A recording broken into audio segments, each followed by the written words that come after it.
Young Angénieux minds. तो यार अपने पास एक बड़ा ही सिंपल सा इंटीग्रेशन का क्वेश्चन है और इस क्वेश्चन में अपने से ये बोला है कि जो वैल्यू दी हुई है इसका इंटीग्रेशन करना है -π से π तक।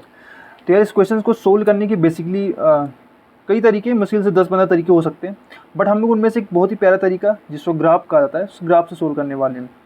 तो जस्ट अगर मैं इस वैल्यू को y मान लेता हूँ, तो अगर मैं y को डिफाइन कर दूँ तो मैं -π से π तक इसका इंटीग्रेशन करके इसकी वैल्यू निकाल लूँगा। तो y क्या माना हम लोगों ने, मोड ऑफ पाई माइनस का मोड ऑफ x का होल मोड। ठीक है, अब यार देखो ग्राफ से कर रहे हैं तो ग्राफ का अच्छा खासा नॉलेज होना चाहिए तुम लोग को, है ना। तो मान लेते हैं y is equal to minus का मोड ऑफ x, ये y1। ठीक है, तो ऐसा ग्राफ कैसे बनता है, तो बिल्कुल सिंपल सा है, इसका ग्राफ कुछ इस तरीके से बनेगा। अब इससे हम लोग को किस में जाना है, पाई माइनस का मोड ऑफ x में।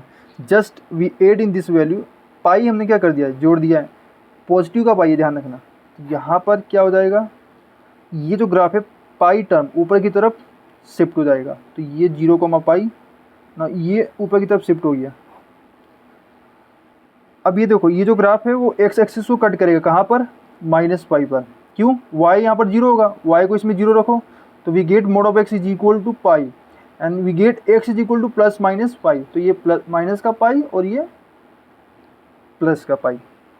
अब यहाँ से हमको क्या करना है, इसका ही मोड लेना है, तो जस्ट मैं नीचे ले लेता हूँ। ठीक है, तो ये y क्या हो जाएगा, मोड ऑफ पाई माइनस का मोड ऑफ x का मोड। तो इसमें क्या होगा कि y, इसको मैं y3 बोलता हूँ, तो y3 ये वैल्यू क्या है, पॉजिटिव है। तुम लोग को मालूम है मोड का जो वैल्यू होता है वो पॉजिटिव होता है। अच्छा, y3 भी क्या हो जाएगा, पॉजिटिव, यानी कि जो ग्राफ था उसका नेगेटिव पार्ट हम लोग रिमूव कर देंगे। तो नेगेटिव पार्ट क्या था, ये था, जो यहाँ पर y क्या हो रहा है, नेगेटिव वैल्यू ले रहा है, तो इसको हटाना होगा। तो इसको हटा करके इसका रिफ्लेक्शन ले लेंगे जस्ट x एक्सिस के अबाउट, तो ये कुछ ऐसा बन जाएगा और ये ऐसे। जस्ट ये ग्राफ बना लेते हम लोग।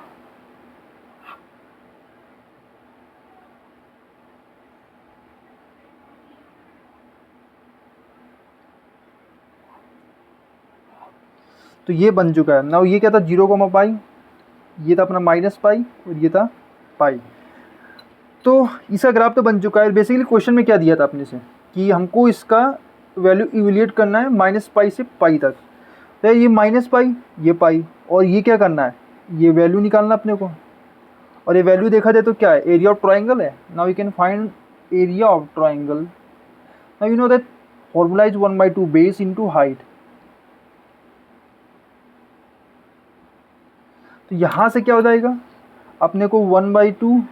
नाउ बेस क्या है, you know that that is origin and this length is pi, this length is also pi, तो that will all become 2π। Now what is height, height in this case is pi, so इसको इससे काट देंगे। Now we get pi square unit square, so we get area of this triangle is pi square and that is actually equal to this value of I.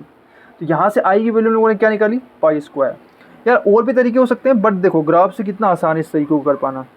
तो just it is very simple question था, है ना।